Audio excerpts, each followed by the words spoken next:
नमस्कार दोस्तों, आपका हमारे YouTube चैनल कैरियर खोज पे स्वागत है। दोस्तों, इस सेशन में हम लोग खोटा के सिलेबस के अंतर्गत कहानी संग्रह में से जो आपको सोंध माटी पढ़ना है। दोस्तों, सोंध माटी क्या है? एक कहानी संग्रह है। आज हम लोग सोंध माटी को पढ़ेंगे। सबसे पहले इसमें हम लोग देखते हैं कि सोंध माटी के लेखक कौन है और उनका परिचय क्या है। दोस्तों, तो चलिए हम लोग शुरू करते हैं। तो देखिए, सोंध माटी क्या है दोस्तों? ये एक कहानी संग्रह है, यानी कहानी का ये गोच है। इसका मतलब ये हुआ कि इसमें जो है एक से अधिक कहानियां हैं। तो देखिए, इसमें कितनी कहानियां हैं? तो इसमें जो कहानियों की संख्या है दोस्तों सोंध माटी में, वह कितना है? तो वह 10 है।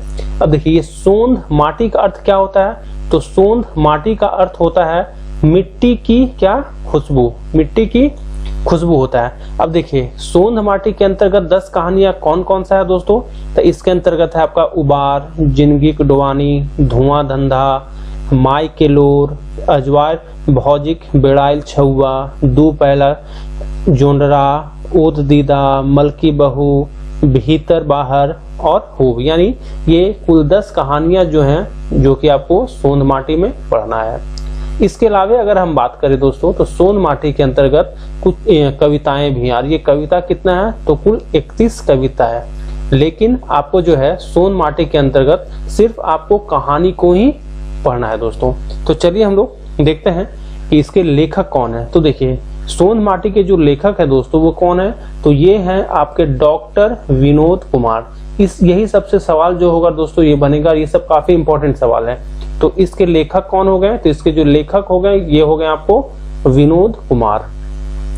डॉक्टर विनोद कुमार जो है दोस्तों, ये वर्तमान में कहाँ है? तो देखिए, डॉक्टर विनोद कुमार जो है वर्तमान में जनजातीय एवं क्षेत्रीय भाषा विभाग, कौन सा विभाग में? तो ये सबसे भी सवाल बनेगा आपका, जनजातीय एवं क्षेत्रीय भाषा विभाग, रांची कॉलेज रांची। कहाँ पे? तो रांची कॉलेज रांची में। कौन से डिपार्टमेंट में? तो जनजातीय एवं क्षेत्रीय भाषा विभाग में। क्या है? तो प्राध्यापक के रूप में कार्य कर रहे हैं। यानी वर्तमान में डॉक्टर विनोद कुमार कहाँ है? तो ये है आपके रांची कॉलेज रांची में। किस डिपार्टमेंट में? तो जनजातीय एवं क्षेत्रीय भाषा विभाग में है दोस्तों। किस रूप में? तो प्राध्यापक के रूप में कार्य कर रहे हैं। अब देखिए, इनका कुछ परिचय हम लोग देख लें।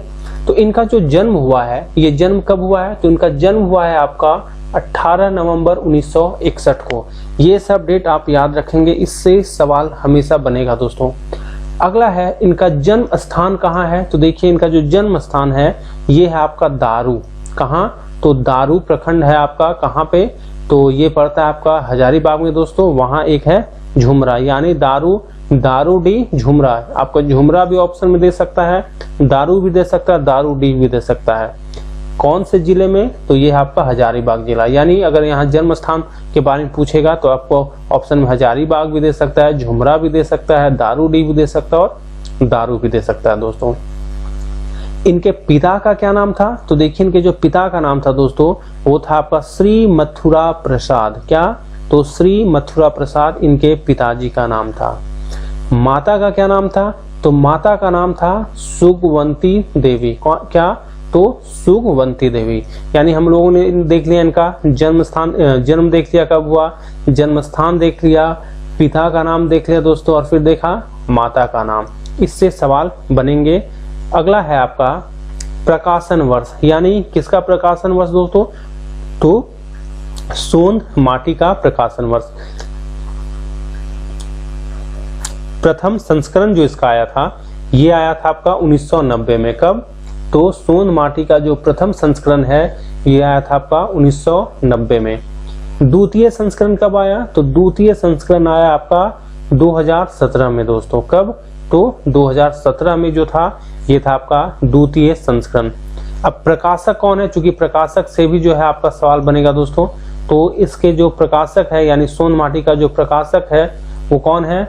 तो ये है आपका आदिवासी कल्याण एकेडमी बिहार सरकार रांची। यानी ये जो आपका पहला संस्करण आया था उस समय कौन था प्रकाशक? तो ये था आपका आदिवासी कल्याण एकेडमी बिहार सरकार रांची। उसके बाद दूसरा जब प्रकाशन आया उस समय कौन था इसका प्रकाशक दोस्तों? तो ये था आपका जनजातीय भाषा अकादमी आदिवासी कल्याण आयुक्त रांची। तो इस तरह से इसके 2 प्रकाशक हो गए।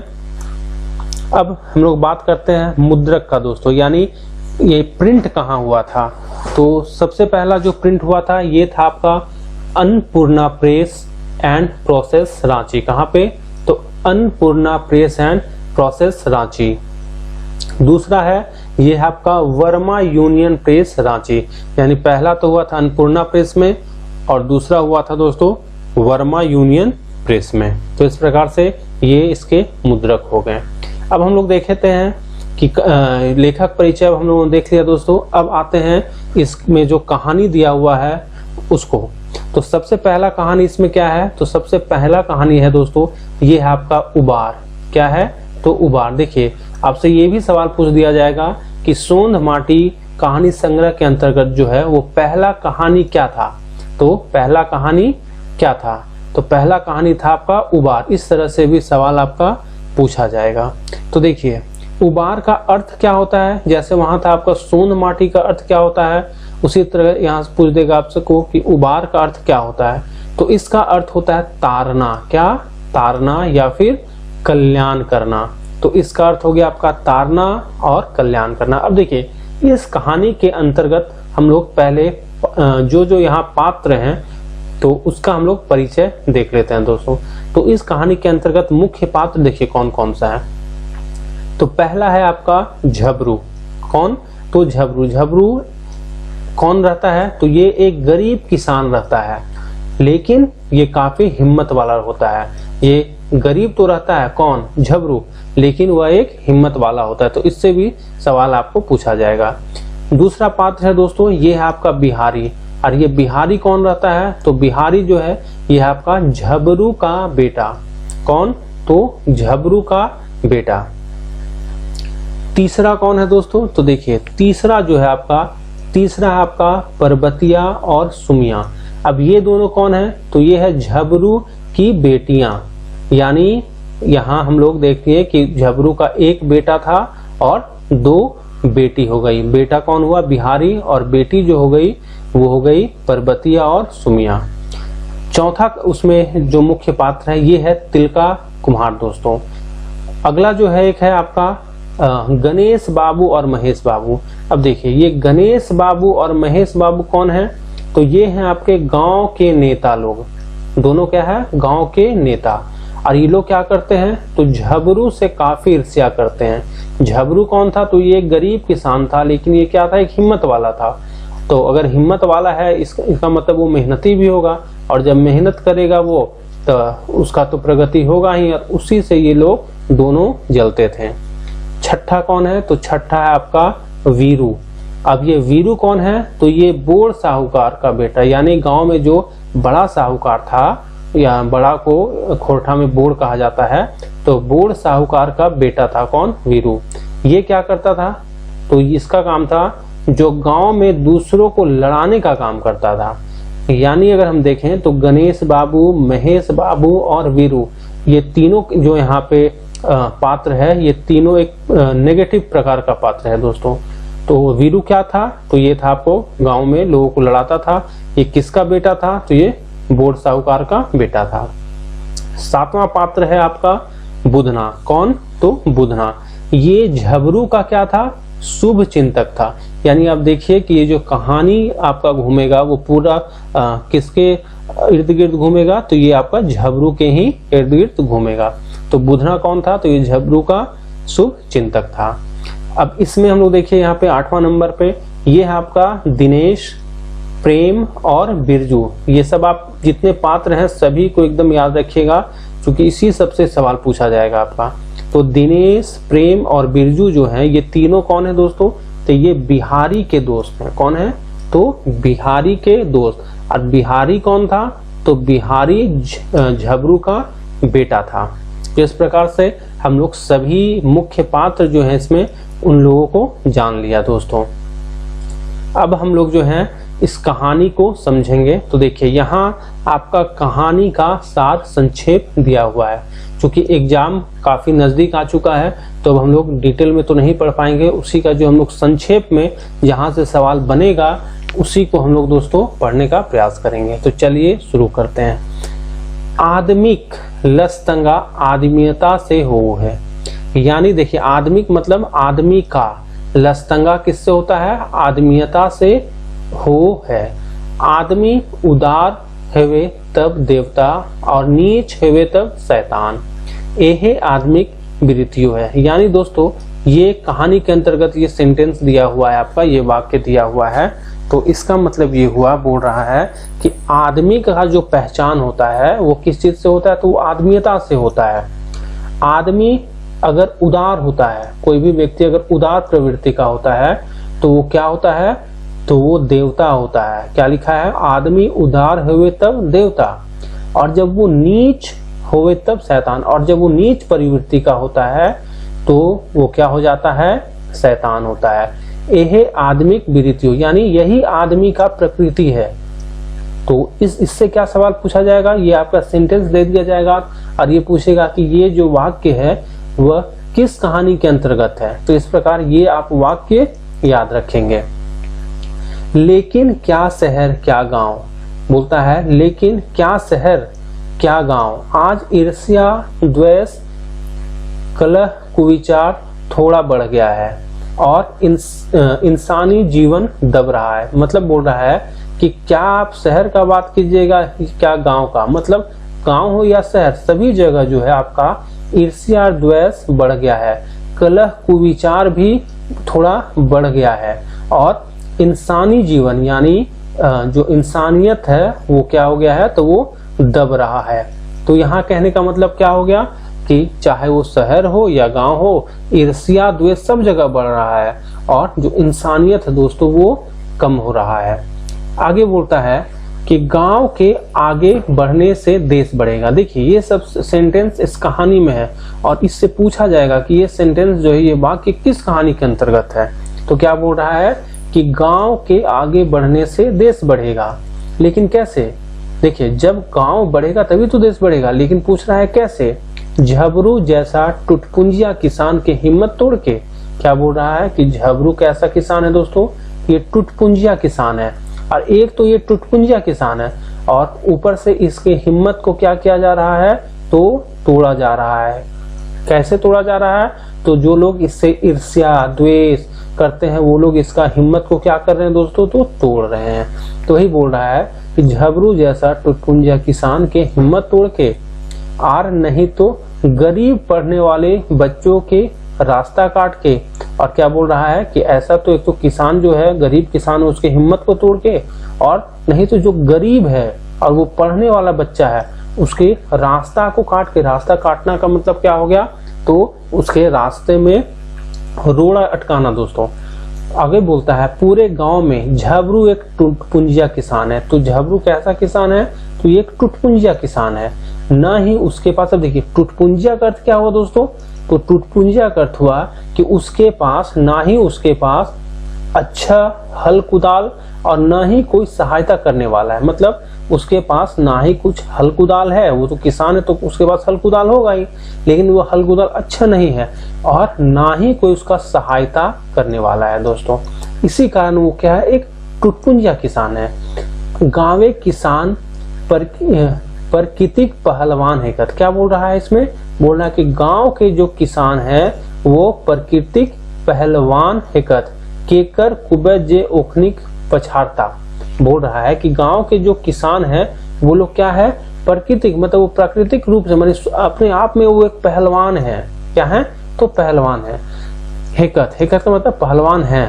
केकर कुबत, कुबत का मतलब यहाँ हो गया हिम्मत ताकत, कि केकर कुबत जे ओखनिक पछाड़ता, मतलब किसका कुब्बत है जो उलों को पीछे कर देगा, पछाड़ता।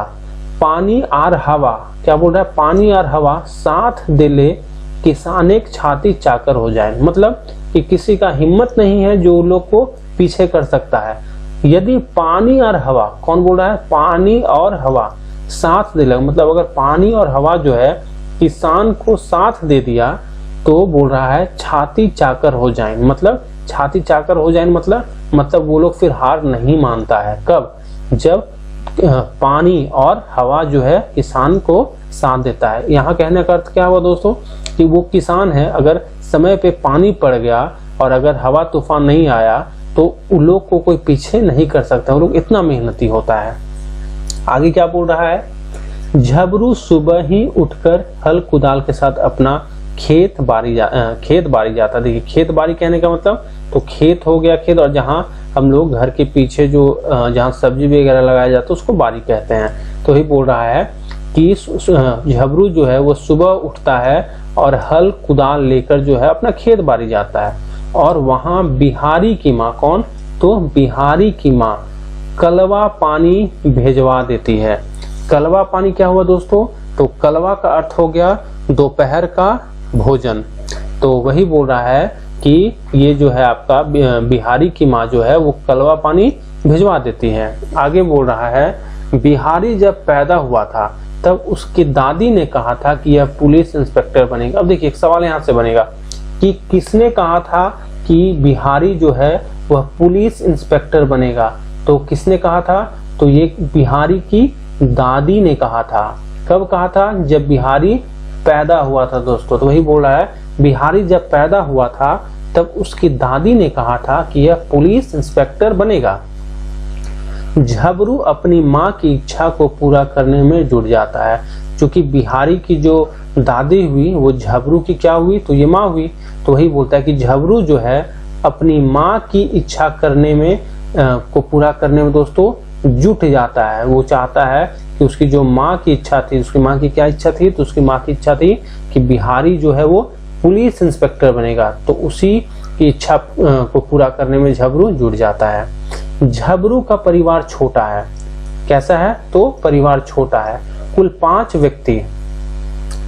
उस परिवार में कितने हैं दोस्तों, तो देखिए उस परिवार में कुल 5 व्यक्ति हैं। कितने, तो 5 व्यक्ति। अब ये 5 व्यक्ति कौन कौन है, तो दोनों प्राणी खुद। ये दोनों प्राणी खुद का अर्थ क्या हुआ, तो एक झबरू और एक झबरू की जो बीवी हुई वो हो गए 2, और एक बिहारी, एक बेटा हो गया यानी 3, और 2 बेटियां यानी कितने हो गए 5। इसका अर्थ ये हुआ दोस्तों कि अभी जब ये कहानी चल रहा होता है उस समय झबरू की जो माँ होगी वो जिंदा होगी, तो नहीं, वो झबरू की माँ जिंदा नहीं थी।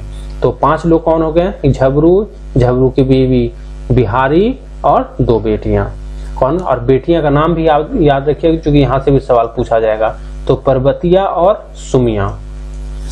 आज बिहारी को मैट्रिक पास हुए 2 वर्ष बीत गए। देखिए जब ये कहानी जिस समय चल रहा था तो उस समय जो है बिहारी जो है वह मैट्रिक पास किए हुए उसको कितना वर्ष हो जाता है, तो मैट्रिक पास किए हुए दोस्तों उसको 2 वर्ष हो जाता है। देखिए यहाँ से पूछा जाएगा कि झबरू मैट्रिक पास था या फिर आपका इंटर पास था या फिर आपका ग्रेजुएशन किए हुए था। तो अभी जिस समय ये बात चल रहा होता है उस समय जो है बिहारी जो है ये आपका मैट्रिक पास किए हुए उसको कितना वर्ष हो गया दोस्तों, तो ये हो गया आपका 2 वर्ष बीत चुका है। लेकिन कॉलेज में एडमिशन नहीं हुआ है। लेकिन कॉलेज में क्या हुआ, अभी तक एडमिशन नहीं हुआ क्योंकि पैसे का अभाव है। तो पैसे के अभाव के कारण जो है अभी तक एडमिशन इसका नहीं हुआ है और मैट्रिक पास किए हुए इसका 2 वर्ष बीत गया है। इस वर्ष झबरू का किस्मत चमका और उपज अच्छी हुई।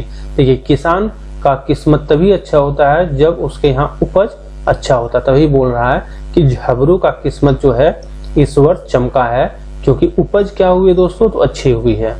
मुद्दा गांव में, मुद्दा का मतलब होता है लेकिन, किंतु, मुद्दा गांव में एक के बढ़ोतरी दूसरे के बढ़का ईर्षा, ईर्षा मतलब ईर्ष्या का कारण हो जाए। मतलब क्या बोल रहा है, लेकिन गांव में क्या होता है जब एक बढ़ता है, आगे बढ़ता है, तो ये दूसरे का ईर्ष्या का कारण हो जाता है। तो यहाँ भी कौन बढ़ रहा था, तो चूंकि झबरू का जो है आपका उपज अच्छा हुआ था तो वो आगे बढ़ रहा था, इसके कारण जो गांव के दूसरे लोग थे वो उससे ईर्ष्या करने लगे थे।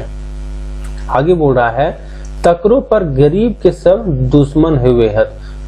ऊपर से बोल रहा है कि उसके बाद भी जो है गरीब जो होता है, गरीब के सभी लोग क्या होते हैं, तो दुश्मन होते हैं। कह लो गेले माछी खोजे घाव और आबादी खोजे दाव। देखिए ये काफी इंपॉर्टेंट लाइन है, इससे सवाल बनने का चांसेस बहुत ज्यादा है। क्या बोल रहा है कि कह लो गेल है माछी खोजे घाव और बादी खोजे दाव। ये पूछ देगा कि ये जो आपका कहावत कहा गया था दोस्तों, ये किस कहानी के अंतर्गत कहा गया था। तो देखिए, माछी खोजे घाव और बादी खोजे दाव, ये किस कहानी के अंतर्गत कहा गया था। तो ये कहा गया था आपका सोंध माटी में, किस कहानी के अंतर्गत, तो उबार के अंतर्गत। आगे है महेश बाबू, गणेश बाबू और बीरू इसी तरह के मौके तलाश कर रहे थे।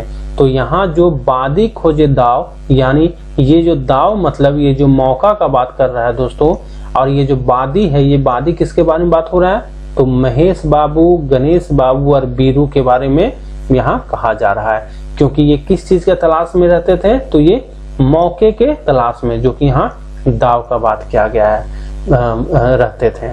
और एक दिन मौका मिल गया, और इन तीनों को जो है एक दिन क्या हुआ, एक दिन मौका इन तीनों को मिल गया। किसको, तो महेश बाबू, गणेश बाबू और बीरू। बीरू अभी हम लोग देखे थे जब मुख्य पात्र में क्या था ये, तो ये बोर्ड साहूकार का बेटा था, और इसका काम क्या था, तो लोगों को लड़ाना था। तो इन लोगों को क्या हुआ, एक दिन मौका मिल गया। एक बार बीरू और महेश, ध्यान दीजिएगा कौन कौन है, तो बीरू और महेश बाबू आधी रात को झबरू के जानवर को गुहाल क्या होता है दोस्तों, तो ये होता है जहां जानवर को रखा जाता है, से खोलकर गणेश बाबू के खेत में छोड़ दिए। अब देखिए यहाँ तीनों ये याद रखेंगे कि किसके खेत में छोड़ा गया, तो ये गणेश बाबू के खेत में छोड़ा गया। किसके द्वारा, तो ये था आपका बीरू और महेश बाबू के द्वारा जो है गणेश बाबू के खेत में जानवर को छोड़ दिया गया था। कब, तो आधी रात को। जैसे ही गणेश बाबू को पता चलता, पहले तो उन्होंने बैलों को खूब पीटा। जब गणेश बाबू को बताया गया, पता चलता है कि उनके खेत में जो है झबरू के बैल उनके जो फसल लगा हुआ उसको खा रहे हैं, तो उन्होंने जो है सबसे पहले बैलों को खूब क्या किया, खूब पीटा। देखिए बैलों को खूब पीटा। फिर कांजी हाउस क्या होता है दोस्तों, तो ये होता है जहां पे आवारा जानवरों को कैद किया जाता है, मतलब जानवर का कह सकते हैं हम लोग जेल है ये, ठीक है। तो आपका जो गणेश बाबू हैं वो पहले बैलों को खूब पीटते हैं, उसके बाद कांजी हाउस में क्या करते हैं, बंद कर देते हैं। किसको, तो उसके जो आपका झबरू का जो आपका जानवर था उसको। 4 दिन बीतने के बाद, ध्यान दीजिएगा, 4 दिन बीतने के बाद वीरू ने झबरू से 20 रुपए लेकर, क्या बोला, 20 रुपए लेकर इंसाफ दिलाने का वादा किया। अब देखिए बदमाशी यही लोग दोनों का था, किसका, आपका वीरू का जो था और किसका था, महेश बाबू का। और फिर ये जाता है किसके पास, झबरू के पास, और क्या बोलता है उसको कि हम 20 रुपया तुम हमको दे दो, हम तुमको इंसाफ दिला देंगे। तो 20 रुपया लेकर इंसाफ दिलाने का वादा करता है। परंतु रविवार के दिन, देखिए एक सवाल यहाँ से बनेगा, किस दिन, तो रविवार के दिन पंचायत की बैठक हुई। उसके बाद क्या होता है, पंचायत का बैठक होता है किस दिन, तो रविवार के दिन। उस पंचायत के प्रमुख वीरू और महेश थे। अब देखिए ये लोग दोनों कितना बदमाश था। पहले तो वीरू बोला झबरू को कि तुम 20 रुपया तुमको इंसाफ दिला देंगे। उसके बाद पंचायत करवाया और उसका प्रमुख खुद वीरू और महेश बन गया। आखिर में दोषी झबरू को ही माना गया। दोषी किसको बना दिया, फिर से झबरू को बना दिया। मतलब एक तो 20 रुपया यहाँ से भी लिया और फिर इसको दोषी भी बना दिया गया। तो झबरू को ही माना गया और उससे 200 रुपये हर्जाना लिया गया। और कितना हर्जाना लिया गया, 200 रुपये जो है हर्जाना लिया गया। किससे, तो झबरू से। क्यों, क्योंकि इसका जो है आपका जानवर जो है वो क्या किया था, तो गणेश बाबू का जो फसल है उसको जो है बर्बाद कर दिया था। आगे बोल रहा है झबरू भगवान को याद करते कहता है। झबरू जो है वो क्या कहता है, भगवान को याद करके कहता है, भगवान तो कहाँ सुतलहा। देखिए ये सब सवाल पूछेगा, ये कथन दे देगा और पूछेगा ये कथन किसने कहा था। तो क्या बोलता है, भगवान तो कहाँ सुतलहा। जबर आदमी के जबर बात, मतलब जो बड़ा यानी जो मजबूत आदमी होता है उसका मजबूत बात। कोनो दोष कर ले कोनो दोष ना है। बोल रहा है कि कोई दोष करता है कोई दोष नहीं करता है। आज नाय हो तक पंच परमेश्वर, मतलब कह रहा है कि जो पंच परमेश्वर जो है दोस्तों, इसमें यानी जो पंचायत हुआ था उसमें जो पंच लोग होता है वो किस चीज का रूप माना जाता है, तो पंच परमेश्वर का रूप माना जाता है। तो ही बोल रहा है आज कोई भी पंच परमेश्वर नहीं है। एक समय झबरू का मित्र, अब ध्यान दीजिए, यहाँ है झबरू का मित्र कौन सा है? बुधना ने कहा था। कौन? बुधना ने कहा था कि बिहारी को किसी तरह पढ़ाओ, और कहा था कि आज जे बुनबे वह कल काटबे। अब देखिए ये कथन किसने कहा था? तो ये कथन दे देगा आपसे और पूछेगा कि किसने कहा था, तो ये कथन कहा था आपका बुधना। और बुधना कौन था? तो ये झबरू का मित्र यानी झबरू का शुभचिंतक था। क्या कहा था? कि आज जे बुनबे वह कल काटबे। झबरू अपना घर बारी 500 रुपये में बेच देता है। क्यों बेचता है? क्योंकि इस पे 200 रुपये का जो है वो हर्जाना लगाया गया था, तो इस कारण ये 500 रुपये में अपना घर बारी बेच देता है और 200 रुपया जो है हर्जाना भर दिया। मतलब 500 में बेचा और 200 रुपया हर्जाना भर दिया। बाकी पैसों से बिहारी का एडमिशन कॉलेज में करा दिया, और जो बचा यानी 300 रुपया जो बचा उससे बिहारी का एडमिशन क्या किया? कॉलेज में करा दिया। क्योंकि हम लोग देखे थे कि बिहारी का जो है मैट्रिक पास करने के 2 साल बाद भी पैसों के तंगी के कारण उसका एडमिशन नहीं हो पाया था। तो अब क्या करता है? जो 300 रुपये बचता है उससे बिहारी का एडमिशन कॉलेज में करा देता है। बिहारी आईए यानी इंटर की परीक्षा जो है प्रथम श्रेणी से पास किया। उसके बाद वो जो है बिहारी वो इंटर का जो परीक्षा है वो प्रथम श्रेणी से पास कर जाता है। कॉलेज के 3 वर्षों के बाद, मतलब कॉलेज में जब 3 वर्ष बीतते हैं उसके बाद बिहारी पुलिस इंस्पेक्टर बन गया। यानी पुलिस इंस्पेक्टर जो है वो बिहारी बन गया। और ये किसका सपना था? तो बिहारी की दादी यानी झबरू की माँ का सपना था कि बिहारी पुलिस इंस्पेक्टर बने। किंतु वह मन ही मन रोता है। लेकिन वह क्या होता है दोस्तों? मन ही मन रोता है। झबरू का सपना तो पूरा हो गया था। ये झबरू का, और झबरू का सपना कैसे हो गया? चूंकि ये चाह रहा था कि झबरू जो है अपनी माँ के सपना को पूरा करे, तो इस कारण झबरू का भी सपना था कि बिहारी पुलिस इंस्पेक्टर बने। तो वही बोल रहा है यहाँ कि झबरू का सपना तो पूरा हो गया था, उसके मरने के बाद उसे उबार मिल गया। यानी किसको उबार मिल गया दोस्तों? तो झबरू को। क्यों? क्योंकि उसका सपना पूरा हो गया। कब उबार मिला इसको? तो इसको मिला उबार जो है मरने के बाद।